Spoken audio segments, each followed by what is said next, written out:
our personal finance expert, Mary Holm, a friend of the show, financial whiz, here to share her 10 top tricks. Actually, 5 of them. Hi, Mary. Hi, Jesse. Yeah, if you want the first 5 tidbits, you'll have to head to our podcast page. But today, we're going to share the rest. Yes. Was it hard putting these together, by the way? Yes, it was quite hard. I ended up with more than 10, and in fact, my 5th one today is a bit of a conglomeration of a few. Okay. But yes. There's a lot of kind of ideas out there. But the first one, I found quite a lot of the tips were kind of around diversification, spreading your risk in a whole lot of different ways. Last week we talked about, or last time, about being in lots of different shares or bonds, etc. And then also about being across lots of different assets. They were some of the things we talked about. And today I was thinking about diversifying your mortgage in some ways. It doesn't always work for everyone, but there are offset and revolving credit mortgages, which you and I have talked about in some depth before, and no doubt, well, again, there's probably not a lot of time to talk about that now, but basically you're kind of making use of money that would otherwise be sitting around to reduce the interest you pay on your mortgage.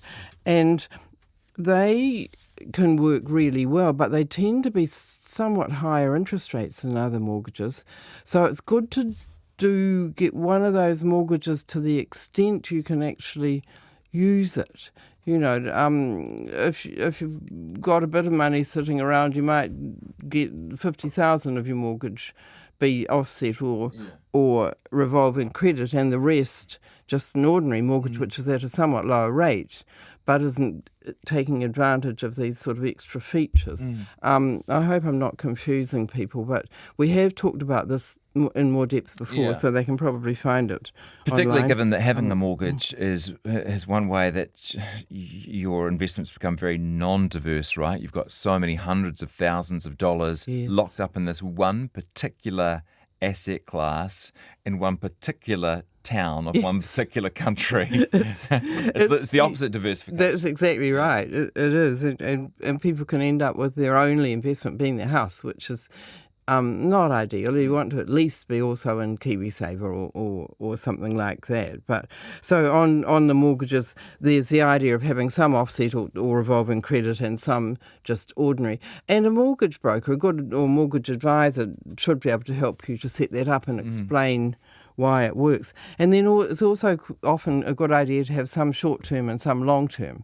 So if you're on fixed rate mortgages, particularly now, no one knows whether it's going to keep going lower. Right. Is now the time to lock it in for as long as you can? 5 years, And often we think we know what way interest rates are going, but we tend to be extrapolating from what's happened so far in recent months, and it doesn't necessarily continue.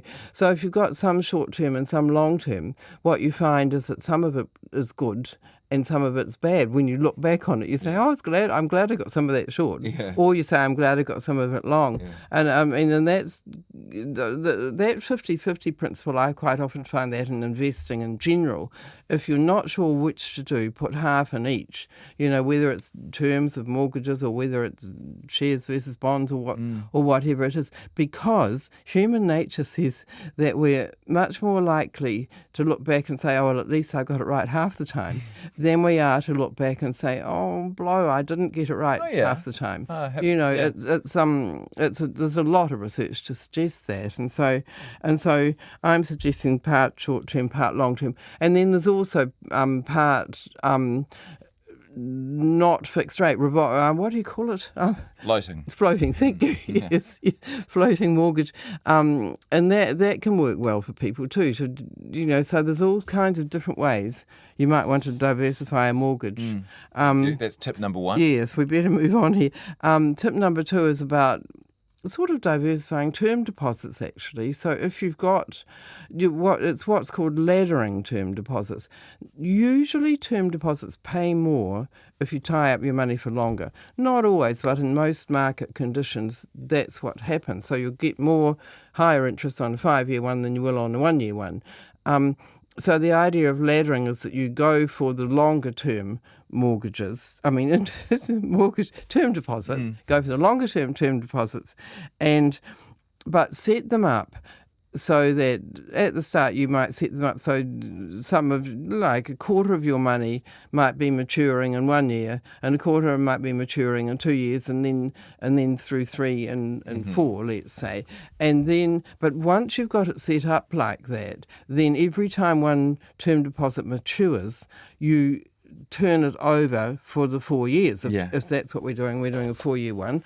And that means that you've got some money maturing and it's available to you every year. Not going to get caught out. Yeah, but you're getting the higher interest rate that you get from a longer term deposit. Oh, that's clever. And a lot of people in retirement do that with their sort of shorter term money that they want to spend. And it works well. I think that's a new one for me, Mary. And you know, I've been chatting for 10 years. I'm sure you've mentioned it before, but I thought I knew what you meant. But the idea of being able to get the benefit of a 4-year rate. Yes. And still getting money available every 12 months. Yes, of course, it means only some of your money is available every 12 months, but that tends to be enough for people. We might come back to that and talk more about that sort of idea when we've got more time. Third tip is don't try to time markets.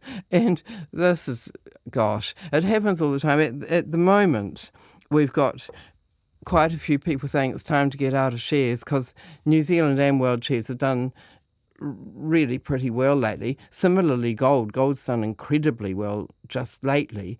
And it's funny, some people say, oh, it's done so well, I'm going to get out while the going's good. And others say, oh, it's done so well, I'm going to put more in. And in both cases, they're trying to time markets. They're trying to pick when to buy and when to sell. And look, heaps and heaps of research shows that people mostly don't get it right. They get out too soon, or they get out too late, or they, the worst thing is when someone does get it right the first time they do it, they think, oh, I know, I can follow the market. But amateurs like you and I and most of the listeners, I haven't got a prayer of getting it right very often. It's far better to just get your money into where it should be and leave it there. It's interesting. I've got a friend whose job it is to manage a whole lot of money, huge amount of money. Yes. And he said to me, we're in a real tight spot at the moment because all the indicators we would normally look at show that the market's about to crash. Yes. But the thing is, all those indicators showed the same thing 12 months ago, and we've just had one of the best years we've ever had. Yeah, look, isn't that interesting? Yeah. And so people who said 12 months ago, oh, I don't like this, I'm getting out, are going to be really cross. And, the markets went down a lot when Trump first started talking tariffs in April, and they kept on going on up. I mean, look, it certainly wouldn't be surprising if we get a big downturn, but you shouldn't have money in shares or a share fund, KiwiSaver or otherwise, if you're planning to spend it soon anyway. It should be in a lower risk investment anyway. And if it's a longer term investment, which is what it should be, just hang in there and just stay, even if the markets do crash, even if they crash spectacularly, they come right again. Yeah. And if you're in for 10 years, it doesn't worry you. That's right. It really should. Unless there's an existential collapse, in which case you've probably got bigger problems than you share market. Yes, if the world's falling apart. So, I've got enough faith to think that won't happen. Have you? Yeah, come on, Jesse, be positive. I'm good. Well, you're the expert. I'm going to take your word on that one. The fourth tip today is you don't have to own a home to do well financially, and we talked about that actually quite recently.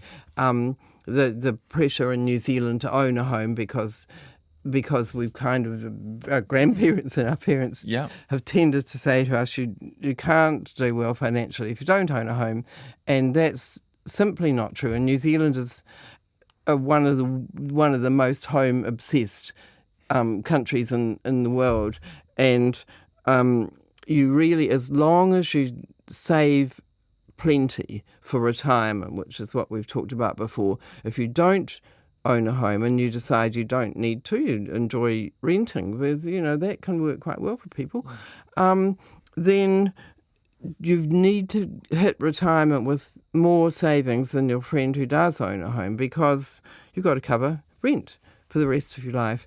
So, but having said that, it tends to be cheaper to rent a place than to own a home. With with rates and insurance and maintenance and all of that stuff, the costs of home ownership are quite a lot higher for most people than renting a similar property.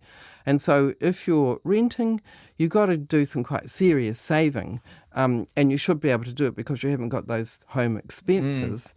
And, and the thing is, you might change your mind 10 years from now or 30 years from now, but really, for young people especially, any age, who think, oh gosh, I've got to get into the housing market, you don't have to. It's not essential. Thanks, Mary. By the way, if you've just tuned in, I'm talking to Mary Holm with her top tips. I just got through from our news department some breaking news. Former Deputy Police Commissioner Jevon McSkimming has pleaded guilty to possessing child sexual exploitation and bestiality material. So we'll have more information on that on the news. But if you've been following that case, he's pleaded guilty and will be sentenced December 17th. Gosh, yeah. We better not get on it. The police have had a bit of a bad run on public relations lately, though, haven't they, with the booze tests as well. Indeed. More online if you'd like it at rnz.co.nz. We better hurry with that headline coming up to get through these tips. Okay, the fifth one is to get set up and stay put. So basically, as far as finances go, when getting set up is getting rid of high interest debt, anything that's not a mortgage really, or a student loan. So get rid of other debt and have an emergency fund set up and get into the right investments for you. And so it's being in KiwiSaver, making the most of that, thinking about what risk level is appropriate for you, and then leave it alone. Go to the beach. You don't need to keep on once you've got it all set up properly. I mean, I shouldn't probably say this, but if you read my book, you'll get it set up. The book Rich Enough, which is out now in the bookshops. You can get things set up properly and then forget about it and do other things with your Your life. advice on personal finances isn't to be constantly changing, looking, responding to external events. Your advice is to get it set up almost despite external events. Get it set up based on your personal situation. Yes. And then never think about, maybe once every 12 months think, hey, am I still in the same spot? When you get the KiwiSaver statement, for example, which is once a year, the only times when you should really be moving your money are because you realise you can't cope with volatility. And sometimes that happens where people say that my funds are going up and down or down too much, can't cope. In that case, move to lower risk and stay there. And the other time when you might start moving your money is when you're getting closer to the time of spending it. But beyond that, it's really a good idea to just get it set up and stay put. Yeah. And it gives you a better life, Mary. It does. A less stressful life. Because money's not what it's all about by any means. Yeah. And even if it was, you're sometimes better to do nothing anyway. Yeah, it's when you get the most right. correspondence, right? When there's a little share market crash and people say, what should I be? Oh. Yes, and panic, and yes, it's awful. Hey, lovely to have you in. Yes, thanks. That's Mary's top 10 money tips concluded, and you can hear the first 5 of those by looking up her most recent appearance here on RNZ. A great friend of the show, and in every couple of weeks with a different money topic. If you've got a question for her, by the way, you can always email me, Jessie at rnz.co.nz.